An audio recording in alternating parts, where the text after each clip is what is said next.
सभी को पिछली वाली क्लास में बताया था कि कोशिका को हमारे शरीर के संरचनात्मक क्रियात्मक इकाई कहते हैं। फिर मैंने बताया कि कोशिका के खोजकर्ता रॉबर्ट हो गए, जीवित कोशिका के खोजकर्ता ल्यूवेन हो गए, स्लाइडन और स्वान ने सिद्धांत दिया, रुडोल्फ बिर्चो ने इसका रूपांतरण किया, हेनरी और निकोलसन ने कोशिका झिल्ली सिद्धांत दिया। पादप कोशिका और जंतु कोशिका में मैंने आपको अंतर बताया। मैंने बताया कि कोशिका भित्ति सेल्यूलोज की बनी होती है, कवक की कोशिका भित्ति काइटिन की बनी होती है, कोशिका झिल्ली जो होती है लाइपोप्रोटीन की बनी होती है, बीच में केंद्रक होता है, केंद्रक से जुड़ी हुई संरचना ईआर होती है। ईआर के बाद ध्यान रखना आपको यहाँ गोल्जिकाय होता है, गोल्जिकाय के पास में लाइसोसोम, राइबोसोम और माइटोकॉन्ड्रिया। आज अपने को इन सभी के बारे में पढ़ना है दोस्तों, आराम से आप पढ़ेंगे। अगर मैं बात करूं दोस्तों आप सभी के सामने, आपसे ध्यान रखना है दोहरी झिल्ली युक्त कोशिकांग।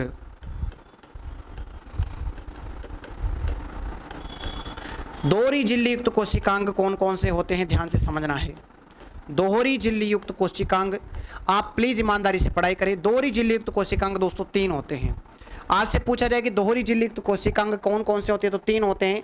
सबसे पहला होता है दोस्तों हरित लवक, एक होता है माइटोकॉन्ड्रिया,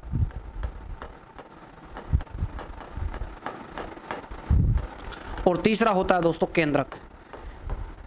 इन तीनों के अंदर दोहरी झिल्ली युक्त कोशिकांग पाए जाते हैं तथा इन स्वयं का डीएनए पाया जाता है माइटोकॉन्ड्रियम। आगे पढ़ाऊंगा मैं इनको। स्वयं का डीएनए भी पाया जाता है इन तीनों में। स्वयं का डीएनए पाया जाता है इन तीनों में। स्वयं का डीएनए, बोलो क्या पाया जाता है? स्वयं का डीएनए। स्वयं का डीएनए भी पाया जाता है। ध्यान से समझना कि हरित लवक, माइटोकॉन्ड्रिया और केंद्रक, इन तीनों के अंदर दोहरी झिल्ली युक्त कोशिकांग होते हैं। इनके अंदर एक झिल्ली पाई जाती है और एक झिल्ली के ऊपर दूसरी झिल्ली पाई जाती है और स्वयं का डीएनए इनके अंदर पाया जाता है। इस प्रकार आपको सारी बातें ध्यान होनी चाहिए। तो मैंने आप सभी को यह बताया कि ये 3 तो होते हैं दोहरी झिल्ली युक्त कोशिकांग। अगली स्लाइड में मैं बढ़ता हूं तो ध्यान से समझना मेरी बात को कि अगर मैं बात करूं दोस्तों, सबसे पहले हम धीरे धीरे सभी कोशिकांगों को पढ़ेंगे। तो सबसे पहले आप डाल देंगे, सबसे पहला कोशिकांग मैं आपके सामने डाल रहा हूं अंतःप्रदव्य जालिका। सबसे पहला है अंतःप्रदव्य जालिका। सबसे पहला है अंतःप्रदव्य जालिका, जिसको बोलते हैं एंडोप्लाज्मिक रेक्टिकुलम, ईआर बोला जाता है। सबसे पहला है ईआर। सबसे पहला अगर कोशिकांग की बात करूंगा अंतःप्रदव्य जालिका, ईआर होता है। अगर मैं सबसे पहले इसके खोजकर्ता की बात करूंगा, सबसे पहले इंपॉर्टेंट है इसके खोजकर्ता। अगर मैं बात करूं इसके खोजकर्ता, तो खोजकर्ता है दोस्तों ई पोर्टर। इनके खोजकर्ता का नाम क्या है दोस्तों? पोर्टर साहब है। इनके खोजकर्ता कौन है? पोर्टर। कौन है बताओ दोस्तों? पोर्टर। अंतःप्रदव्य जालिका के कौन है बताओ? पोर्टर साहब हैं। मैंने आप सभी को बताया था कि जैसे यहां पर बीच में केंद्रक होता है, ये कोशिका झिल्ली होती है, तो इससे जुड़ी हुई एकमात्र संरचना कौन सी होती है दोस्तों? ईआर होती है। तो ये केंद्रक से जुड़ी हुई एकमात्र संरचना होती है। तो इसके बारे में लिखेंगे आप, केंद्रक से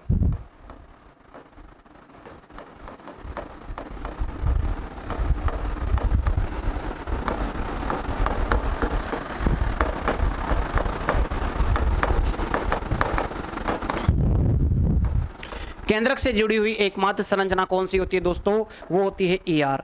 अगर मैं बात करूं दोस्तों ईआर की, तो ये ईआर जो है दोस्तों, ईआर 2 प्रकार की होती है।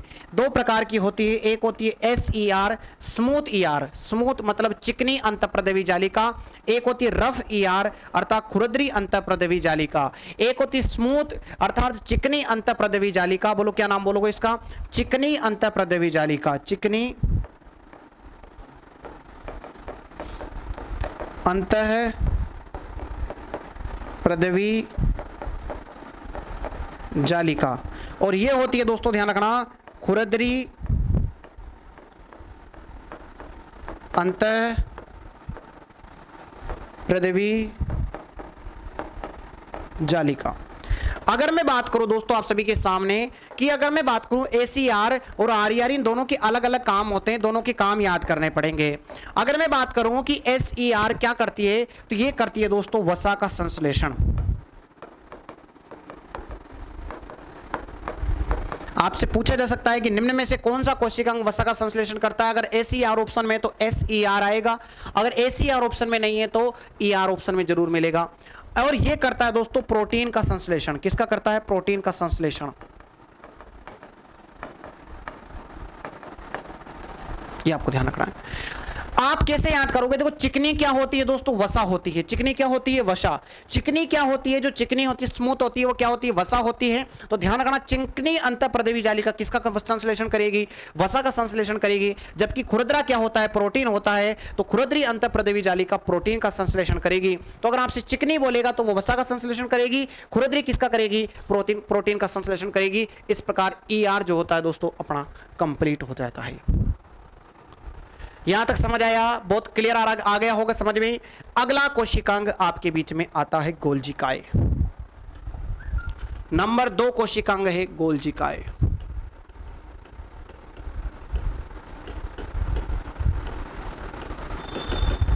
ये है कैमिलो गोल्जी। खोज करता क्या है बताओ सर?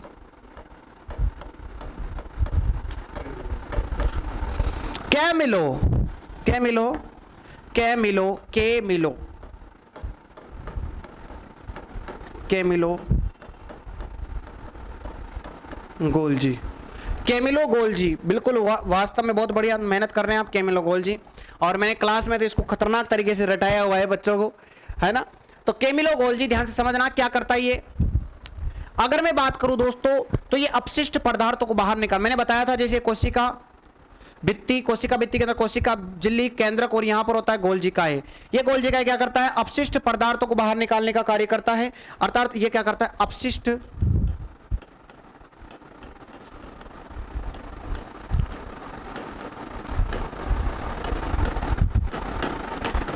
पदार्थों को बाहर निकालने का भी ये कार्य करता है। अपशिष्ट पदार्थों को बाहर निकालने का कार्य करता है। अगला इसको ट्राफिक हवलदार भी कहते हैं क्योंकि हम चेकिंग का कार्य करता है। ट्राफिक हवलदार भी कहते हैं, चेकिंग का कार्य करता है। और गोल्जिकाए क्या करता है? शुक्राणु की टोपी या इसका अग्रभाग क्या कहलाता है? एक्रोसोम। क्या कहलाता है बताओ? एक्रोसोम। इसका भी निर्माण करता है। शुक्राणु की टोपी होती है एक्रोसोम, उसका भी निर्माण करता है। कौन बताओ? निर्माण कौन करेगा? गोल्जिकाए। अगला बोलो, यह लाइसोसोम का निर्माण करता है।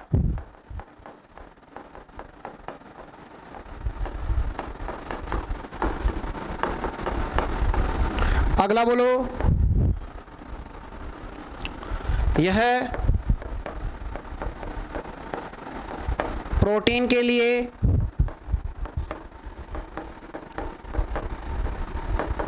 मार्ग प्रदान करता है। ये प्रोटीन के लिए मार्ग प्रदान करता है। ये इतनी बातें ध्यान रखनी है बस आपको। गोल्जिकाए खोज करता है कैमिलो गोल्जी, अपशिष्ट पदार्थों को बाहर निकालेगा। ट्राफिक हवलदार कहते हैं। शुक्राणु की टोपी एक्रोसोम का निर्माण करेगा, लाइसोसोम का निर्माण करेगा और प्रोटीन के लिए मार्ग प्रदान करता है। कौन बताइए दोस्तों? गोल्जिकाए। नंबर 3। अगला बोलो, लाइसोसोम।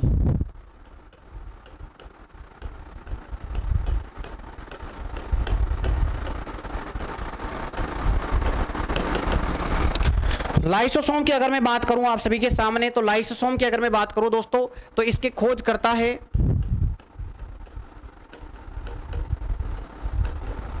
डी डुबे।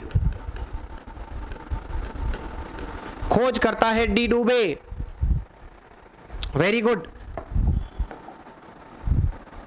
खोज करता है डी डुबे। अगला देखना सर, खोज करता अगर डी डुबे है तो ध्यान से समझना कि इसके अंदर इसमें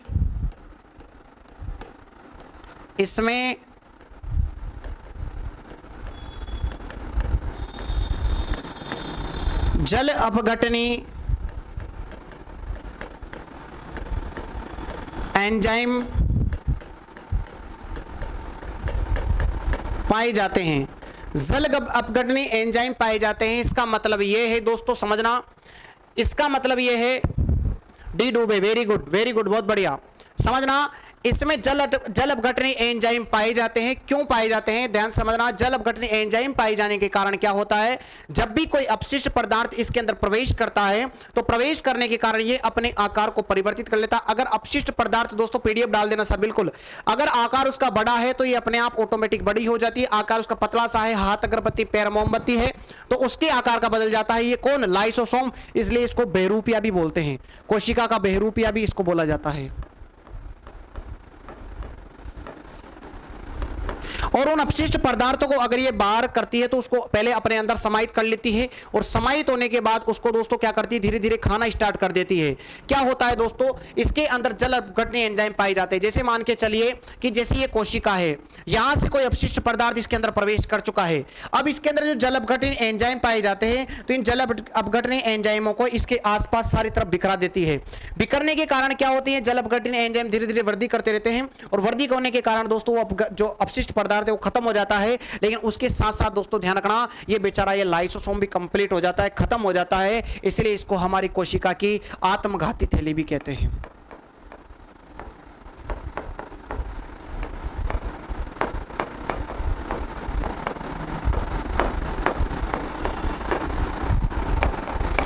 अगला अगर मैं बात करता हूं दोस्तों आप सभी के सामने, एक रोग होता है हाशीमोटो रोग। आप समझना, ध्यान से समझना, हाशीमोटो रोग क्या होता है। बहुत बार क्या होता है दोस्तों, चलो मैं इसको बाद में समझा दूंगा, ठीक है, इसको मैं वहां समझाऊंगा, ग्रंथियां और हार्मोन है। तो लाइसोसोम आपको समझ में आ जाना चाहिए, डीडूबे होता है, इसमें जल अपघटनीय एंजाइम पाए जाते हैं, बहुरूपिया कहते हैं, और इसको आत्मघाती थैली भी कहा जाता है। अगला बात डालो भाई, अगला लिख दो, अगला लिखो राइबोसोम।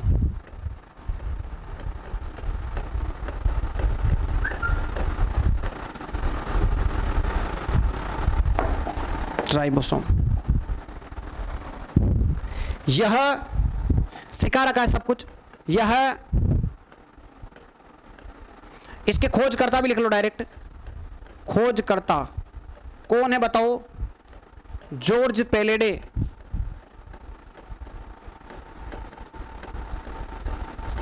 जॉर्ज पेलेडे, जॉर्ज पेलेडे, ध्यान रखना, जॉर्ज पेलेडे, वेरी गुड, बहुत बढ़िया। यह प्रोटीन का भंडारण करता है।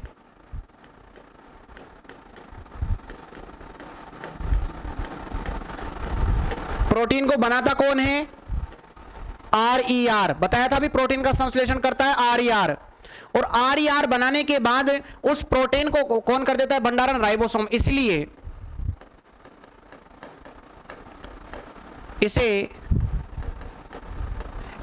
इसे प्रोटीन की फैक्ट्री कहते हैं।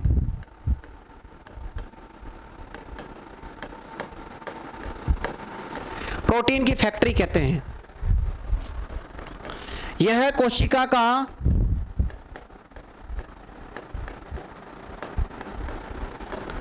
सबसे छोटा कोशिकांग है।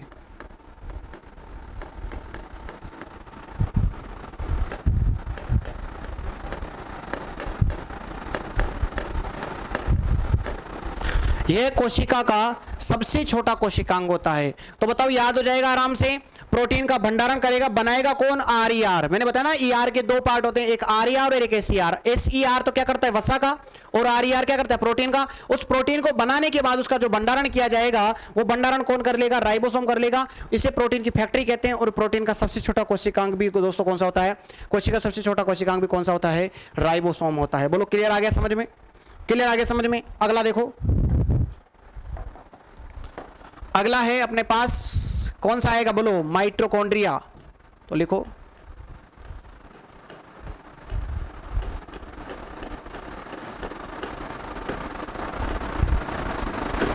माइटोकॉन्ड्रिया। समझना, माइटोकॉन्ड्रिया के अंदर मैं बात करूं आप सभी के सामने, तो माइटोकॉन्ड्रिया जो है दोस्तों इस प्रकार की एक आकृति होती है।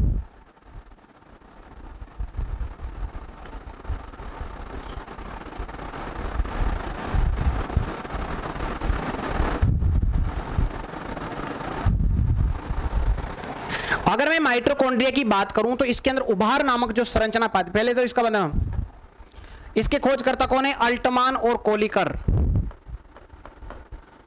अल्टमान और है कोलिकर। अल्टमान और कोलिकर ये क्या है दोस्तों, इसके खोजकर्ता। अल्टमान और कोलिकर खोज करता है। और नामकर्ता कौन है बताओ दोस्तों, इसके सी वेंडा, नाम है सी वेंडा, नाम है दोस्तों सी वेंडा। खोज करता है अल्टमान और कोलिकर। इसको सूत्र कणिका भी कहते हैं, बिल्कुल ध्यान से समझना, इसको सूत्र कणिका भी कहते हैं। सूत्र कणिका, माइटोकॉन्ड्रिया को सूत्र कणिका बोला जाता है। बोलो क्लियर है? सी बेंडा, वेरी गुड, बहुत बढ़िया। समझना, इसके अंदर जो उभार नामक जो संरचनाएं पाई जाती है, जो उभार नामक जो संरचना पाई जाती है, इसको बोला जाता है क्रिस्टी। तो ये सवाल पूछा भी गया है कि क्रिस्टी नामक संरचना कहां पाई जाती है, तो कहां पाई जाती है दोस्तों? माइटोकॉन्ड्रिया में पाई जाती है। उभार नामक संरचना क्या पाई जाती है? क्रिस्टी पाई जाती है। इसमें तरल भाग होता है, तो माइटोकॉन्ड्रिया का तरल भाग क्या कहलाता है? समझना, मैट्रिक्स कहलाता है। माइटोकॉन्ड्रिया का तरल भाग मैट्रिक्स कहलाता है। माइटोकॉन्ड्रिया का तरल भाग क्या कहलाता है? मैट्रिक्स। और रक्त का तरल भाग क्या कहलाता है? प्लाज्मा। रक्त का तरल भाग बता रखा है 55% प्लाज्मा पाई जाती है, तो रक्त का तरल भाग प्लाज्मा कहलाता है, समझना।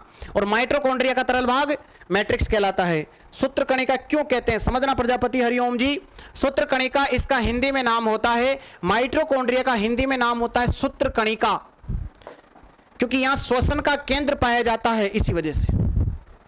इसके अलावा ये जो होता है दोस्तों माइटोकॉन्ड्रिया को, यहां पर श्वसन की प्रत्येक क्रिया संपन्न होती है, इसलिए इसको बोला जाता है श्वसन का केंद्र। श्वसन की प्रत्येक क्रिया माइटोकॉन्ड्रिया में ही संपन्न होती है, इसीलिए इसको बोला जाता है श्वसन का केंद्र। श्वसन केंद्र भी इसको बोला जाता है क्योंकि यहां पर श्वसन की प्रत्येक क्रिया संपन्न होती है। आगे अगर मैं बात करूं दोस्तों, तो इसमें स्वयं का यह डीएनए बनाता है। स्वयं का क्या बनाता है? डीएनए पहले लिखवा दिया था मैंने, 3 जो होते हैं वो स्वयं का डीएनए बनाते हैं। इसके अलावा स्वयं का डीएनए बनाता है तथा यह दोहरी झिल्ली युक्त कोशिकांग होता है। दोहरी झिल्ली युक्त कोशिकांग होता है। बोलो क्या होता है? दोहरी झिल्ली युक्त कोशिकांग होता है। और दोहरी झिल्ली युक्त कोशिकांग और स्वयं का डीएनए बनाने के कारण इसको बोला जाता है अर्ध स्वायत्त अंग। इसको क्या बोलते हैं दोस्तों? अर्ध स्वायत्त अंग। ये खुद के एंजाइम 10% एंजाइम खुद बनाता है, इसीलिए इसको अर्ध स्वायत्त अंग भी बोला जाता है। समझना, इसके जो 10% जो एंजाइम होते हैं, 10% जो एंजाइम होते हैं, उन एंजाइमों को भी कौन बनाता है? ये माइटोकॉन्ड्रिया बनाता है, इसीलिए इसे अर्ध स्वायत्त अंग भी बोला जाता है। तो बहुत बार पेपर में पूछा जाता है निम्न में से अर्ध स्वायत्त अंग है, तो अर्ध स्वायत्त अंग कौन सा होता है दोस्तों? माइटोकॉन्ड्रिया होता है। ये जो डायग्राम के थ्रू जो आपको समझाने का है, इसका मतलब यही है कि अगर आप एग्जाम में बैठे हैं तो आपको एक डायग्राम से सब कुछ चीजें समझ में आ जाए। खोजकर्ता कौन है? अल्टमान और कोलिकर। नामकर्ता कौन है? सी वेंडा। उभार वाली संरचना क्रिस्टी। तरल भाग मैट्रिक्स। श्वसन का केंद्र। स्वयं का डीएनए। दोहरी झिल्ली युक्त कोशिकांग और अर्ध स्वायत्त अंग। इतनी बातें आपको दोस्तों माइटोकॉन्ड्रिया के बारे में ध्यान रखनी है। क्या समझ आ चुका है यहां तक? कोशिका भित्ति और कोशिका झिल्ली मैंने कल लिखवा दिया था कि कोशिका भित्ति क्या होती है, कोशिका झिल्ली क्या होती है। बिल्कुल दोस्तों समझ में आ रहा होगा सभी को।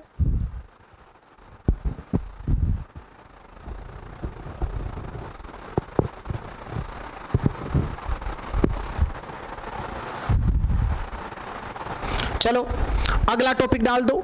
अगला टॉपिक डाल देंगे आप सभी, हरित लवक। अगला टॉपिक लिखेंगे हरित लवक। अगला टॉपिक लिखेंगे आप हरित लवक। यह आप सभी को पता है कि केवल ये किस में पाया जाता है दोस्तों? पादपों में पाया जाता है। किसमें पाया जाता है दोस्तों? पादपों के अंदर पाया जाता है। इसके खोजकर्ता नहीं थे क्योंकि ये पादपों के अंदर मिला था, तो इसके अंदर दो जो है एक से ज्यादा खोजकर्ता होते हैं। अगर मैं बात करूं हरित लवक की, तो हरित लवक जो है दोस्तों 3 प्रकार का होता है। हरित लवक कितने प्रकार का होता है दोस्तों? 3 प्रकार का होता है। सबसे पहला होता है ल्यूकोप्लास्ट। ल्यूकोप्लास्ट। दूसरा होता है दोस्तों क्रोमोप्लास्ट।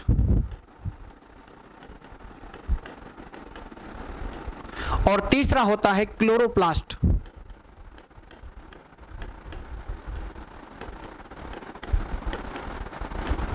क्लोरोप्लास्ट। सबसे पहला है ल्यूकोप्लास्ट, दूसरा है क्रोमोप्लास्ट और तीसरा होता है क्लोरोप्लास्ट। अगर आपसे पूछा जाए कि ल्यूकोप्लास्ट क्या करता है, तो ये पेड़ पौधों के अंदर भोजन का संग्रहण करता है। भोजन का जो संग्रहण करता है, भोजन का जो एकत्रित करता है भोजन को, वो भोजन का संग्रहण कौन करता है दोस्तों? ल्यूकोप्लास्ट। ल्यूकोप्लास्ट क्या करता है? भोजन का संग्रहण करता है। जबकि क्रोमोप्लास्ट पौधे को रंगीन बनाता है। बोलो कैसा बनाता है? रंगीन मौसम का बनाता है, रंगीन बनाता है। जैसे टमाटर का लाल रंग किसके कारण होता है? पूछा जाता सवाल है कि टमाटर का लाल रंग किसके कारण होता है, तो ये होता है लाइकोपीन के कारण। क्योंकि उसके अंदर कौन सा वर्णक पाया जाता है, लाइकोपीन पाया जाता है। अगर आपसे पूछा जाए कि गाजर का कोष के कारण होता है तो वो होता है बीटा कैरोटीनॉइड के कारण होता है।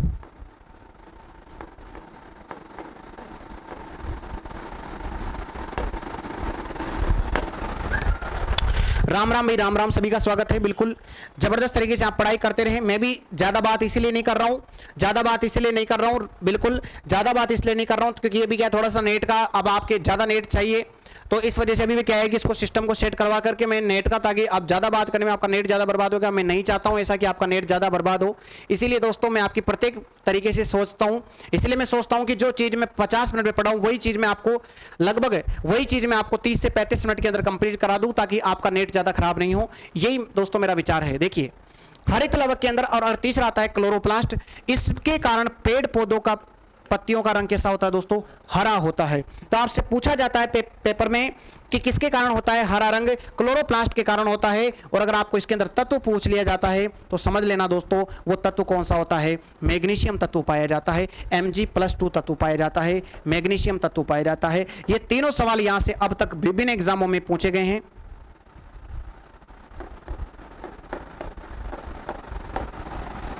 ये देखिए, तो बताओ सर समझ में आ गया? बिल्कुल, डीएस सर भी अपने बीच में जुड़ चुके हैं। सर धन्यवाद, आपका क्लास में आए आप, बहुत बहुत धन्यवाद सर आपका। बिल्कुल डीएस सर भी अपने बीच में जुड़ चुके हैं। वेरी गुड भाई, ऐसे पढ़ते रहो बढ़िया तरीके से।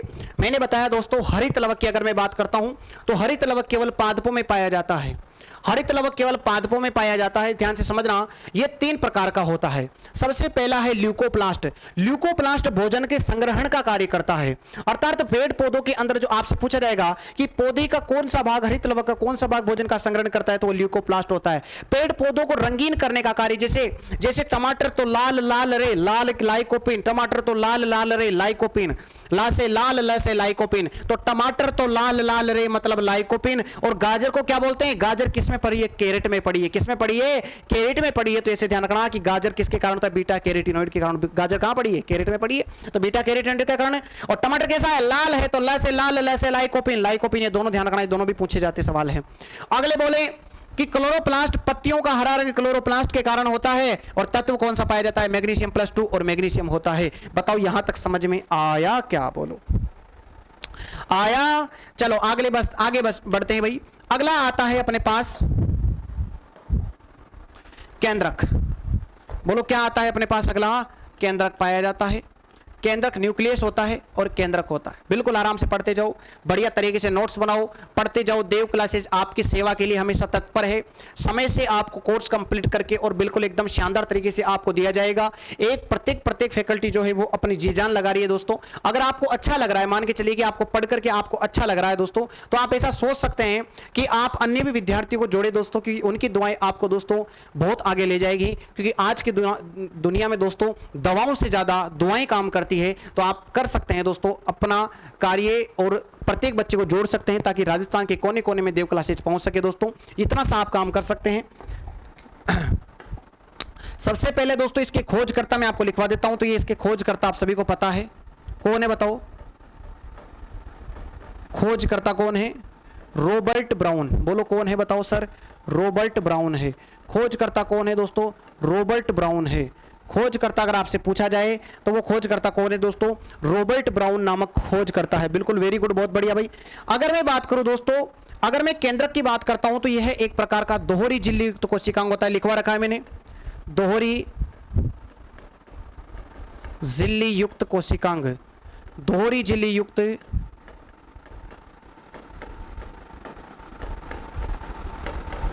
कोशिकांग। जो केंद्रक होता है इसके अंदर डीएनए भी पाया जाता है और आरएनए भी पाया जाता है। समझना, धागेनुमा संरचना में आगे पढ़ाऊंगा जब आनुवांशिक की चैप्टर पढ़ाऊंगा। जब आनुवांशिक की चैप्टर पढ़ाऊंगा तो डीऑक्सी न्यूक्लिक एसिड है ना, तो ये मैं आनुवांशिक पढ़ाऊंगा तब इनको बिल्कुल आराम से बताऊंगा कि किस प्रकार क्या होता है। अभी आप इतना समझो कि केंद्र के अंदर क्या होता है, डीएनए और आरएनए। ध्यान से समझना, जो आरएनए होता है ये केवल पादपों में पाया जाता है। किस में पाया जाता है, पादपों में। जबकि डीएनए किस में पाया जाता है, ये जंतुओं में भी पाया जाता है और पादपों में भी पाया जाता है। ये सब समझना ध्यान से। जंतु और पादपों, जबकि आरएनए केवल पादपों के अंदर पाया जाता है। तो आप इतनी बात ध्यान रखेंगे कि इसके अंदर जब केंद्र की बात करूंगा तो केंद्र के अंदर क्या क्या पाया जाता है दोस्तों, डीएनए और आरएनए पाया जाता है। और इसके अंदर क्या पाए जाते हैं बताओ सर, जीन पाए जाते हैं। ये मैं आपको सब आगे पढ़ाऊंगा, सब कुछ आगे पढ़ाऊंगा मैं, टेंशन न लें आप। जीन पाए जाते हैं, बोलो क्या पाए जाते हैं दोस्तों, जीन पाए जाते हैं। सबसे छोटी इकाई होती है जीन, सबसे छोटी इकाई क्या होती है, जीन। जैसे मान के चलिए कि जैसे ये डीएनए है, ठीक है, अब इसमें डीएनए के अंदर सबसे छोटी इकाई क्या होती है, जीन। जो अनुवांशिक जो होते हैं इनके निर्धारण करते हैं, तो मैं आपको पढ़ाऊंगा आगे, जब अनुवांशिकता पूरा चैप्टर पढ़ाऊंगा तो उसके अंदर पढ़ाऊंगा। फिर जीन के अंदर गुणसूत्र पाए जाते हैं, और गुणसूत्रों की संख्या कितनी होती है, 46 होती है दोस्तों। 46 गुणसूत्र होते हैं, अर्थात 23 जोड़े गुणसूत्र होते हैं। 46 के अंदर से आपसे पूछा जाए टोटल गुणसूत्र, टोटल गुणसूत्र पूछा जाए अगर, तो दोस्तों कितने होते हैं, 46। इन 46 में से 44 तो जो होते हैं 44, ये जो 44 होते हैं ये तो बिल्कुल सेम होते हैं। देखो आप, नर और मादा में दोनों में सेम होते हैं, उनके भी 2 हाथ होते हैं, अपने भी 2 हाथ होते हैं, एक नाक उनके होता है, एक नाक अपने होता है, 2 आंखें अपने, 2 आंख उनके, तो सब कुछ ये तो सेम होते हैं। तो इनको बोलते हैं जो काया वाले गुणसूत्र होते हैं, इसलिए इसको बोला जाता है कायिक गुणसूत्र। क्या बोलते हैं इनको, कायिक गुणसूत्र, या इसको बोला जाता है ऑटोसोम। यह सवाल भी पूछा गया है कि मनुष्य के अंदर ऑटोसोम्स की संख्या कितनी होती है, तो कितनी हो जाएगी दोस्तों, 44। तो इनको बोला जाता है ऑटोसोम, ऑटोसोम। तो ध्यान रखना, कायिक गुणसूत्र होते हैं, और 2 जो होते हैं, 2, 44 और 2 और बच गए ना, इनको बोला जाता है सेक्स क्रोमोसोम, अर्थात लिंग गुणसूत्र। ये दोनों में सेम होते हैं, ये दोनों में अलग होते हैं। अगर मान के चलिए कि अगर ये XX है तो ये कौन सी बताओ सर, मादा है। अगर ये 2 जो गुणसूत्र ये अलग अलग होते हैं, अगर ये XX है तो मादा है, और अगर मान के चलिए कि ये XY है तो बताओ ये क्या है, बताओ सर, नर है, नर है। ये पुरुष है अगर XY। तो आपसे एक बार पूछा भी गया था कि निम्न में से नर का निर्धारण कौन सा गुणसूत्र करता है, तो गुणसूत्र कौन सा आता है दोस्तों, Y वाला, क्योंकि X तो दोनों में आ रहा है, तो निर्धारण कौन करेगा, नर वाले का। अगर एक भी Y आ गया इसका मतलब ये क्या है बताओ, नर है। अगर दोनों तरफ X आ गया तो मतलब मादा है। तो नर का निर्धारण कौन करेगा बताओ, Y वाला नर का निर्धारण करता है, क्योंकि अगर एक भी Y आ गया तो वो क्या बन जाएगा दोस्तों, नर बन जाएगा। बोलो यहां तक समझ में आ गया। मैंने बताया केंद्रक, रॉबर्ट ब्राउन, दोहरी झिल्लित कोशिकांग, स्वयं का डीएनए, आरएनए होता है इसके अंदर। पादपों के अंदर, पादपों और जंतु के अंदर डीएनए पाया जाता है, जबकि पादपों के अंदर आरएनए पाया जाता है। सबसे छोटी इकाई क्या होती है, जीन होती है। इसके अलावा टोटल गुणसूत्रों की संख्या 46 होती है, जिसमें से 44 तो कायिक गुणसूत्र होते हैं, ऑटोसोम्स होते हैं, जबकि 2 सेक्स क्रोमोसोम होते हैं, लिंग गुणसूत्र होते हैं। अगर मादा है तो XX है, और पुरुष होता है तो XY होता है। बताओ यहां तक सभी को समझ में आ गया क्या, कमेंट करके बता दो जल्दी से।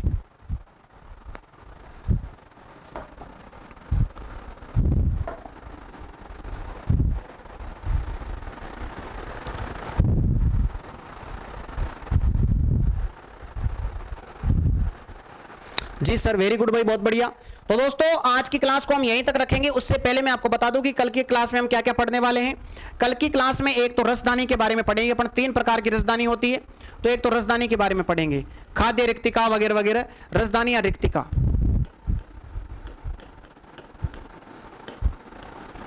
इसके अलावा कुछ कल महत्वपूर्ण बिंदु भी पढ़ेंगे, जैसे सबसे बड़ा कोशिकांग, सबसे छोटा कोशिकांग, महत्वपूर्ण बिंदु भी कल अपन पढ़ने वाले हैं। और एक प्रक्रिया और पढ़ेंगे दोस्तों कल की क्लास में, प्रकाश संश्लेषण। ये भी सवाल पूछा जाता है, तो प्रकाश संश्लेषण की क्रिया भी अपन पढ़ने वाले हैं। तो ये सब चीजें अपन कल की क्लास में पढ़ेंगे, और कल इस चैप्टर को दोस्तों भली भांति अपन क्या कर देंगे दोस्तों, कल की क्लास में ही इस चैप्टर को अपन कंप्लीट कर चुके होंगे कल की क्लास में। तो फिर उसके बाद अपने इसके सवाल भी करेंगे। तो दोस्तों ध्यान से समझना कि आज हमने क्या क्या पढ़ा, मैं रिपीट करवा देता हूं, ध्यान से समझना। आज अपन एक कोशिका चैप्टर पढ़ा। इस कोशिका के अंदर मैंने बताया कि दोहरी झिल्ली युक्त कोशिकांग 3 होते हैं। सबसे पहला है हरित लवक, दूसरा है माइटोकॉन्ड्रिया, और तीसरा क्या होता है, केंद्रक होता है।